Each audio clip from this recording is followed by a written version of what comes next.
అంత ప్రశాంతంగా కూర్చున్న శంకరుడు ఒక్కసారి పైకి లేచాడు.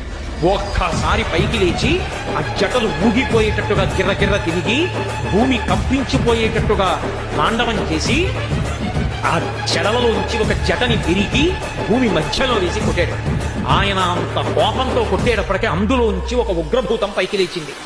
అభ్రంలిహాదభ్ర విభ్రమ ప్రభ్రమ కృణీల దీర్ఘ శరీరమర ప్రజ్వల జ్వలన దీప్త జ్వాలిక జ్వాల జజ్వల్యమాన కేశములు మెరయ జండ దిగ్వేదండ శుంఠాప దుర్దండ సహస్రద్యుతిహేతి సంగమప్ప వీక్షణత్రయలోక వీక్షణద్యుతిలోక వీక్షణతతి దుర్నిరీక్షమగుచు గ్రగచ కఠిన కరాల తంస్కలు విలుంగ ఘన కపాలస్తు మలికలు తనరా అఖిలలోక భయంకరుండగుచు వీరభద్రుడు దయించమారట రుద్రుడుగుచు.